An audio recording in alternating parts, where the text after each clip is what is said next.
The Mets are on a 4-game winning streak. They just swept the A's, and Brett Baty has finally been promoted. We have a ton to discuss on today's edition of Locked On Mets. You are Locked On Mets, your daily New York Mets podcast.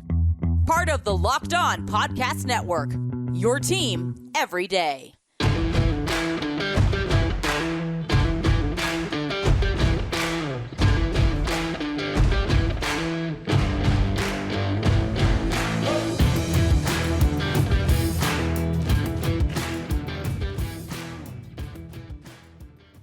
Hello to all you amazing Mets fans. You're watching Locked On Mets, part of the Locked On Podcast Network, your team every day.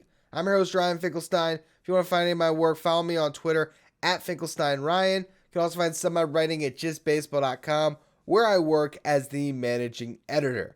It was an amazing weekend for this Mets team. You start things off with a blowout victory, then a couple of close ones, but the sweep was complete regardless of how the Mets get there. The news of Brett Baty on Sunday brought a smile to a lot of Mets fans' faces, and now you have a couple of more exciting series on the West Coast to watch this week as the Dodgers and the Giants present a very interesting slate. So this is going to be just a really fun week of Mets baseball ahead of us. Before we get into that, though, let's recap what was. We'll discuss Baty later. We've been on it on this show dating back to the offseason through spring training, so we all know who Brett Baty is at this point, and we'll get into what he's going to mean to this team in the final segment. But this is a Mets team that's won 4 straight, and I want to begin there.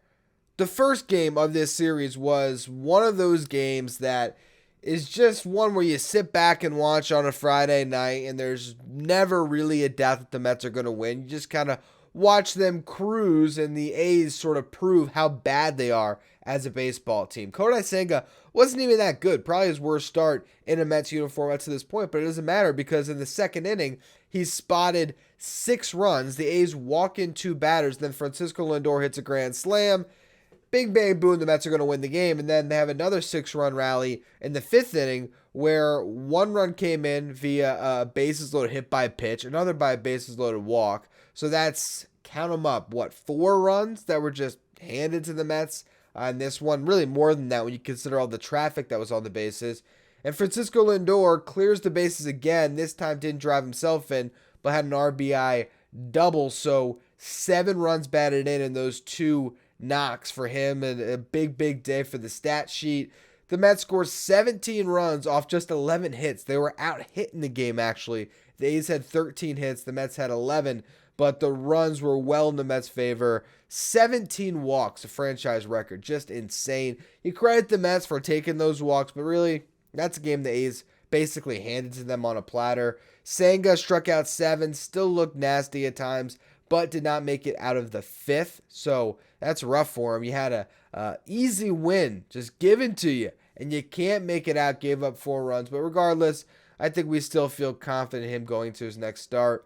We'll see what happens next. I'm still in love with this ghost fork, and batters are the opposite of that. They just can't seem to square that pitch up, and there's a lot of strikeouts being racked up on the ghost fork, which is quickly becoming one of the best pitches in baseball. Now, Game 2 and Game 3 of this series, Carlos Carrasco, Jose Butto actually held it down. I want to discuss their starts more in the next segment because I'm still trying to grasp what Carrasco is going to be for the Mets this year. And look, the final stat line looks out. 5 innings pitched, 4 hits, 1 walk, 3 strikeouts, 2 earned runs. You don't quite see on the main box score quickly that he hit 2 batters and that the control wasn't quite there, and didn't really seem like he had swing and miss stuff. But again, we're going to get to all of that later on. For him, it was a step in the right direction, right? Now, Carrasco's 2 runs that he gave up on Saturday came in the 2nd inning.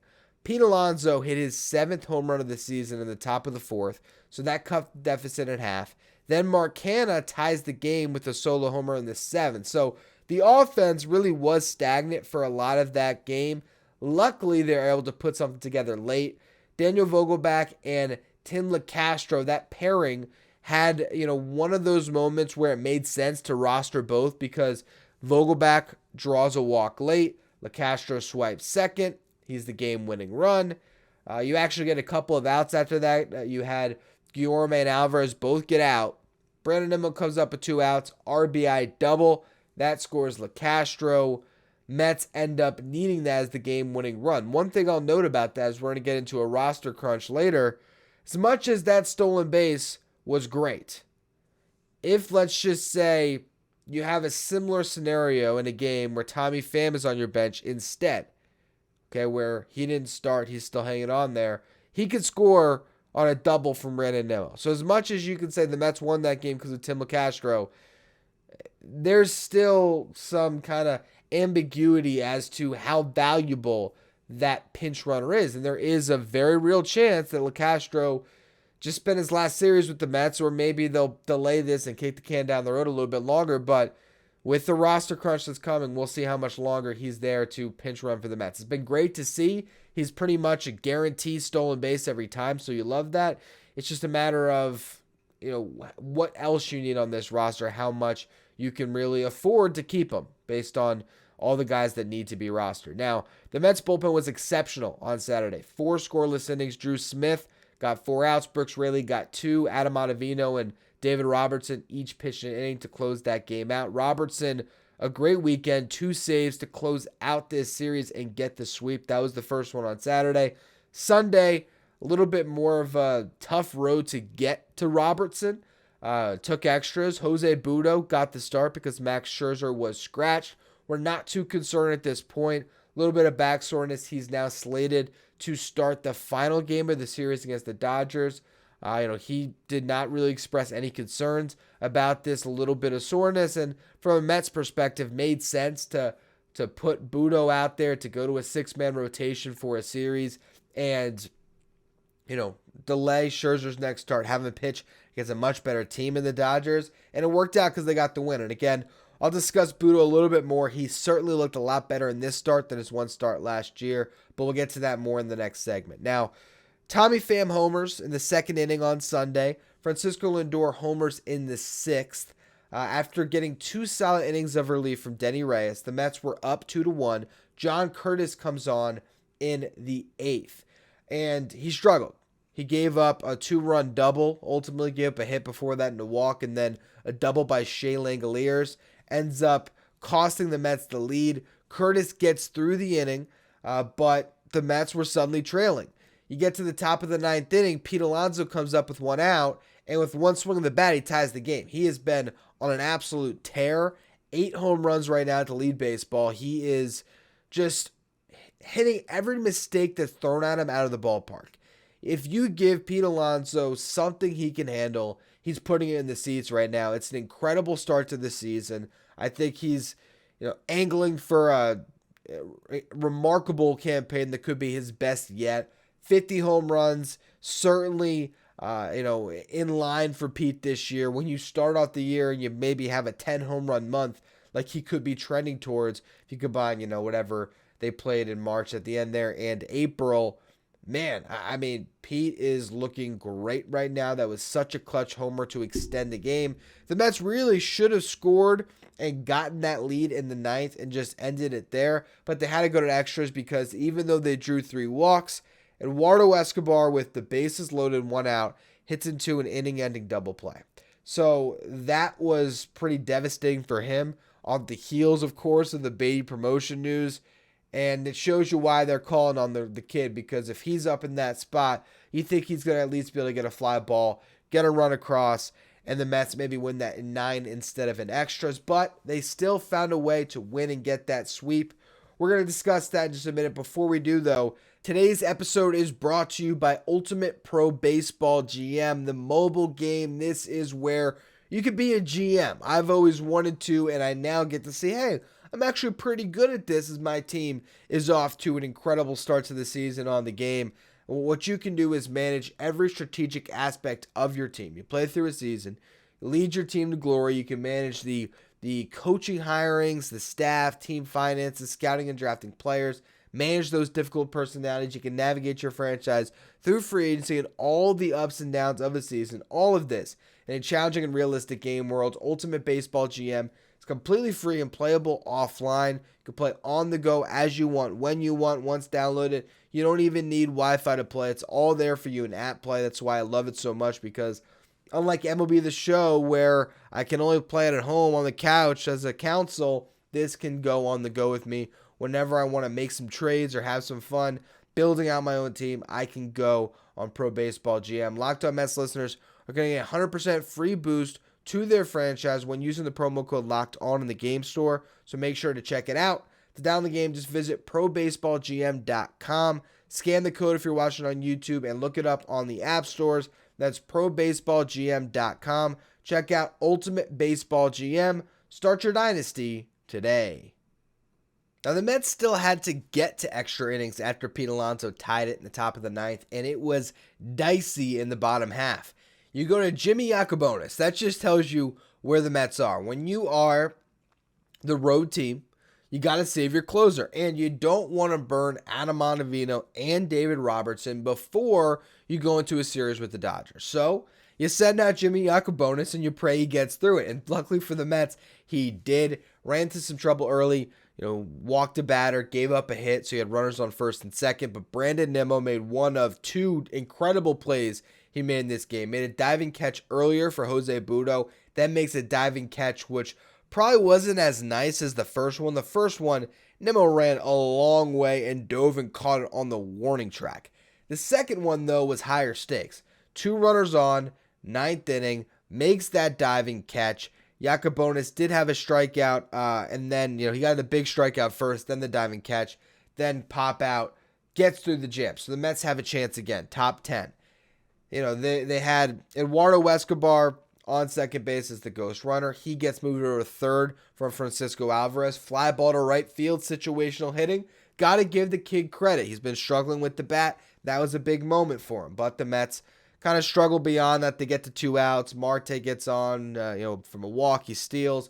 Bottom line, the Mets are able to score on a wild pitch, which also walked Francisco Lindor. That was the one run they needed. The ghost runner came in, so you hand the ball off to your closer. David Robertson hits the first batter of the inning, which is interesting because that is the first free pass he's given up all season. No walk still for David Robertson. Gotta love that from your closer. So different than Mets closers of the past, whether it be in Edwin Diaz when he's not at his best, and last year he was always at his best, but we've seen in the times walks could happen. Whether it was Juris Familia, like every single season, even when he was awesome, there was always some walks mixed in. I guess 2015 Familia was a different beast. We always forget how good he was that year. But name your Mets closer: Armando Benitez. I can't tell you for sure because I don't remember John Franco enough. I hate to say it. Born in 95. Of course, I know John Franco, one of the best ever for the Mets, but to tell you off the top of my head what his walks per 9 won in his career, I couldn't. But I do remember K-Rod very vividly, or Looper, a lot of different closers the Mets have had.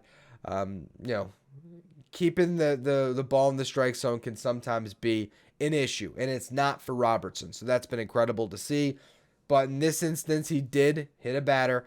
Then, though, made an incredible play, fielding a bunt to get the runner at third base. I mean, it wasn't, I guess, the toughest play in the world, but just shows you how good he is fielding his position. He just doesn't make mistakes out there. He's, he's like a veteran quarterback that just has been playing the position forever, and he might not wow you by throwing the ball downfield, or in this case throwing the ball 100, but he's going to make the right decisions and put you in a position to win a lot of games.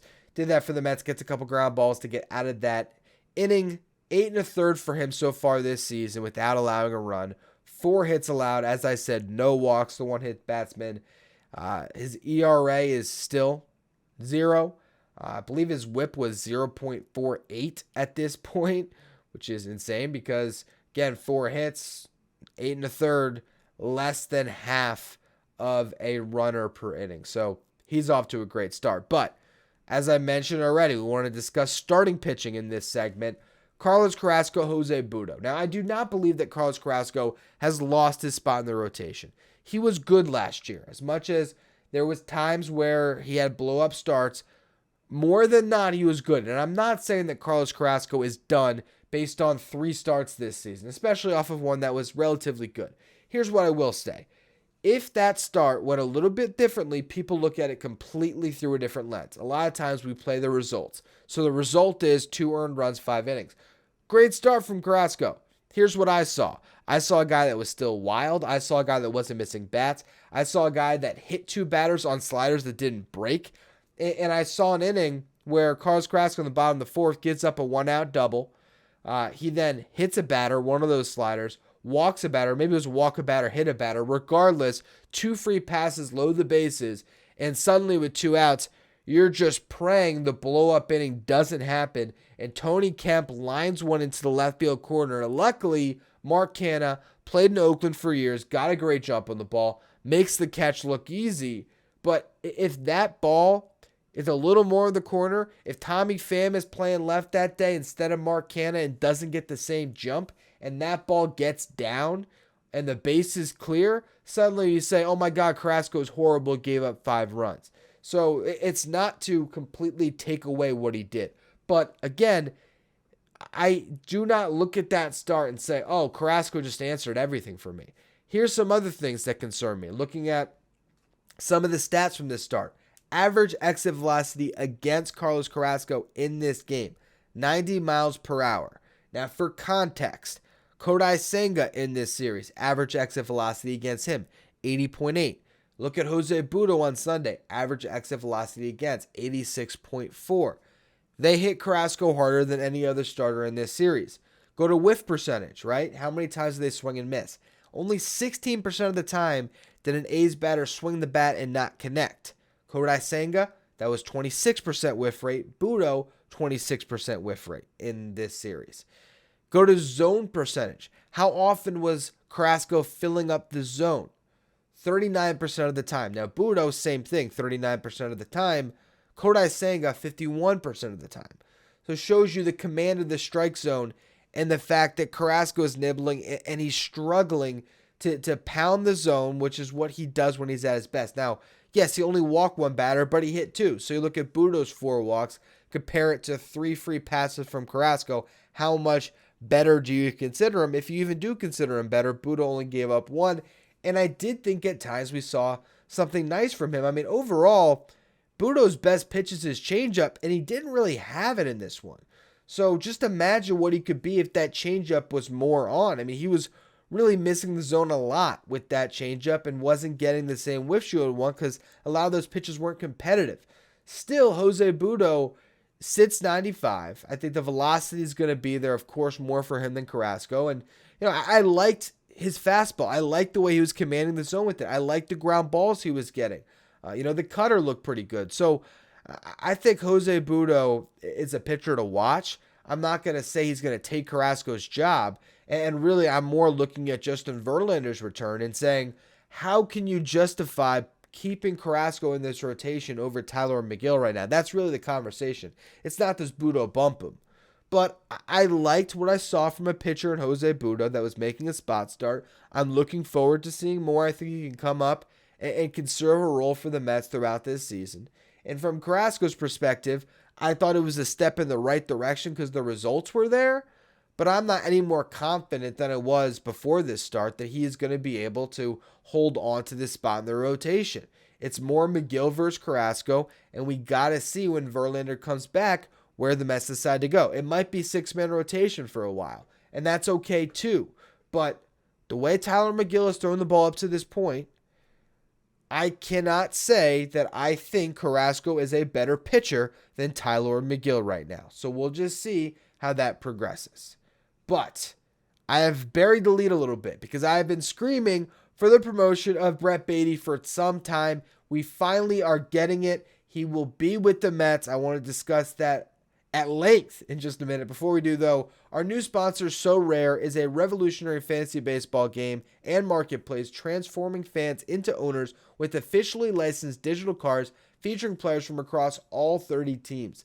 Unlike other fantasy platforms, So Rare managers truly own their fantasy experience, collecting, buying, selling, and competing with player cards against global opponents to win epic rewards. win or lose, you still own your cards, and there's no cost to play. Plus, the more you win, the more you advance, collecting increasingly powerful cards and accessing next-level competitions and rewards. So rare MLB managers who rank at the top or near the top of their leaderboards will win a variety of rewards, including VIP experiences like meeting MLB's stars. Prizes may vary depending on the competition.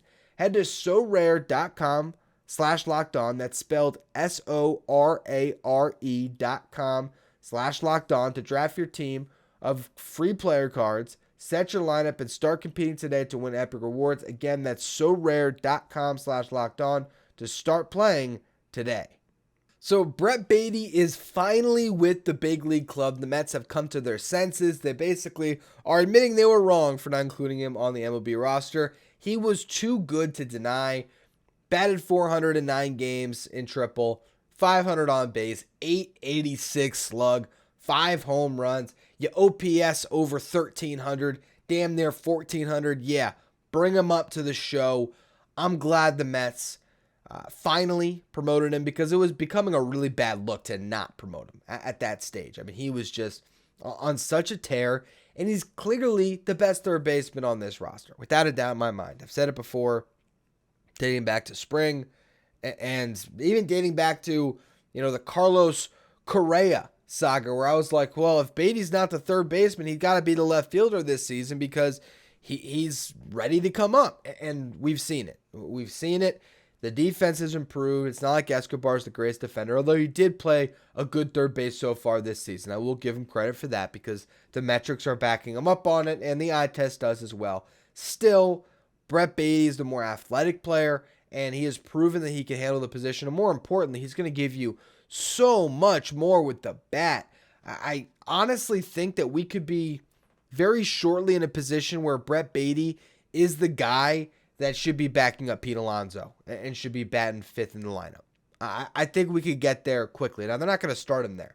He's probably going to bat 7th or something early on, let him prove it, and that's actually good. Let him be comfortable at the bottom of the order. Don't put too much pressure on him.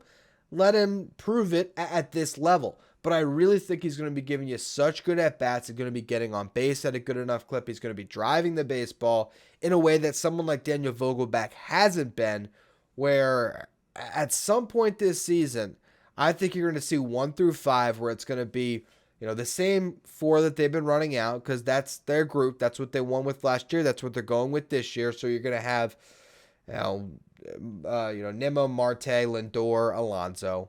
I think it's going to be Baty, and they're going to continue to move McNeil up and down this lineup. He's kind of a utility player in that sense too, because it's, when you give Nimmo a day, McNeil slides 1. When you give Marte a day, he slides 2. As much as I would love to see Jeff McNeil batting up in this lineup, he's gotten off to a slow start, and I actually do start to understand kind of the function of a utility player in that way too, where you want to keep a Nimmo and Marte comfortable in the 1 and 2 spots. You want Lindor in his 3 hole, Alonso 4, and who knows, maybe Baty becomes that 5 hitter. I really think he has that potential. Now, the question is going to be, what do you do to get him on this roster? And we'll kind of preview the series as we do this, because I think it's interesting to first wonder when he's going to play in this series. So assuming he is there for the first game, and he didn't play in Syracuse on Sunday, I imagine they flew him out to LA as quick as they could and try to get him his rest. Dustin May, nice matchup for him. I don't know. I wouldn't actually think that their minor league careers would have overlapped much. I mean, May has been a guy that's kind of been up but then hurt for a little bit now, but Dustin May is a hard-throwing righty, and you think Brett Baty is a guy you'd want the lineup against that type of a matchup, certainly more than Eduardo Escobar or Louis Guillorme at third base. So I imagine, assuming he's available, he'll be starting game 1. And Dustin May has been great this year, by the way, sub-2 ERA. So not going to be easy for this Mets team to scratch runs. Game 2, Clayton Kershaw. You going to start Baty against Kershaw? That would be fascinating. If Brett Baty's in the lineup every single day, which honestly, as much as I've talked about the fact that you could still platoon Escobar with Baty at third base, I also believe that Baty is the truth for this team, that Baty is the future, and that Brett Baty really shouldn't be shielded from anyone see if he can hang. I'd start him every day. I really would. But I also understand against a tough lefty, giving him a day. If you're going up against, your Patrick Corbin's, let him feast on that too. But if it's Clayton Kershaw, maybe that is a day to say, all right, we'll throw the veteran out there in Escobar. Maybe you don't want to completely put Escobar on ice. So maybe that's the day where Baty would get off. But then third game, Noah Syndergaard, I want him in for that matchup, which will be fun too, of course, to see Syndergaard versus the Mets now in a Dodgers uniform. And he'll be going up against Max Scherzer. Tough matchup for Noah there. Now, looking at the Mets pitchers, okay, you got Peterson going against May. So let's see if he can build off of a good start last time out against a really good Dodgers team. Then you got McGill. That's going to be a huge test. If Tyler McGill keeps, this great start to his season up against that Dodgers team, how are you bumping him from the rotation? Again, I asked that question. Then, as I said, you got Scherzer. Now, what do the Mets do here? We'll find out tomorrow. So it's almost better to digest the move when it comes than try to forecast it too much. Simplest move, Jose Budo's option, Brett Baty brought up. That's as easy as it gets. But you're going to be pitching a man down in the bullpen. Right now, the rotation, Scherzer, Senga, Peterson, Carrasco, McGill. We know that. They extend it to 6. Guys like Budos can make those spot starts. But for now, that's your 5. Robertson, Ottavino, Rayleigh, Drew Smith, John Curtis. Those 5 aren't going anywhere in the bullpen. Currently, it's Denny Reyes and Jimmy Yacobonis as the other 2 arms. Are you comfortable with just 7? I don't think they're going to be, especially when you play 7 games this week. There's no off days. You got a Dodgers team that's going to be tough, that's going to really eat into your rotation, make those guys go long. Then a Giants team for 4 games. That lineup isn't bad for the Giants either. I think the Mets have to get to 8 arms in that bullpen at some point this week. So then you got to make a tough decision. The easiest decision is Tim LeCastro gets DFA'd. Good chance he might pass through waivers anyway. We'll see. And then you could just option him to Syracuse. If not, and you lose a pinch runner, you lose a pinch runner. It sucks, but it is what it is. The other options are a lot tougher to swallow. Are you going to DFA Eduardo Escobar? It might be the best thing for this team, but I don't think that they're going to do that. And I mean strictly playing on the field. Escobar is too much of a leader on this roster to do that. I don't imagine that they go to that just yet. I think they give him more time. So, with that said, you're keeping him. The only other option would be Pham or Vogelback. Tommy Pham started the season hot. You're not doing anything with him right now. I might have to buy a jersey for Tommy Pham the way he's hitting the baseball. And for those of you who don't know, that is, you know what? If you know, you know. If you don't, you don't. We're already going a little long on this episode. So, anyway, Pham's safe for now. And it sucks, too, because Mark Vientos deserves to be promoted, too. That's going to be the next guy we're going to bang the drum for. But how do you get him up? This is where I think Daniel Vogelback is ultimately a roster casualty at some point because he's not driving the baseball with authority. He's drawing his walks, getting on base a ton. That is all fine and well, but he can't field a position. He really can't run the bases, and he can't face left-handed pitching. That's too many things he can't do. Mark Vientos, at least he can be a guy that just stick at first base and even third base if you had to. And at least, he can face righties and lefties. Okay, so if Mark Vientos is eventually the primary DH on this team, he's going to be able to serve a lot more functions on this roster than Vogelback as just a more athletic player and a player that isn't so platoon focused. Yes, Vientos is better facing lefties, and that would probably be his primary function, but he's hitting everyone in Syracuse right now. So, if that's what he continues to do, and he's driving the baseball, hitting a bunch of home runs, that's a much more impactful DH. Give me the guy that hits the solo homer, not the guy that has to walk, and then you have to bring in the other guy off your bench and LeCastro to run the bases for him. It's taking 2 roster spots. So especially if LeCastro goes, suddenly Vogelback's less valuable. Because if he walks in the 7th, Tommy Pham may steal second base, but not as guaranteed. Suddenly, Vogelback's value comes down. So I also think Vogelback has some trade value. Not to get you a ton, but to get you close to what you gave up last year. Can you get a double-A reliever for him? Possibly. So if you designate him or you just trade him, I think there's a chance someone put a claim in, you can work out a deal, or maybe Epler's on the phone trying to make that happen now, because it would clear up a lot on this roster. As much as Vogelback has served a function, done his job well, at some point, if he's not hitting home runs, you're going to have to go to the kids that are. Now the Baty's up, and you got Escobar off the bench too. You just run out of roster spots. But we got all week to discuss it. We'll see what the Mets ultimately do. I think they're going to kick the can. That's what I think they're going to do. I think they're going to option Budo, promote Baty, maybe stay on the phones and see what they can come up with, because I think they like having the Castro. But I also could see them just biting that bullet now, knowing that ultimately they're just not going to be able to afford rostering LeCastro when you have to roster Pham, when you have to roster Escobar, when you have to roster Guillorme and a backup catcher. That's your bench. That's your bench. So we'll see what they decide to do. That's going to be all up for today's edition of Locked On Mets. As always, thank you for making this your first listen. You everydayers, tomorrow on the show, we'll be breaking down the first game of this series, and we will also be looking at whatever the Mets decide to do to get Baty on the roster. So make sure you check that out. Follow me on Twitter at Finkelstein Ryan, and follow the show at Locked On Mets.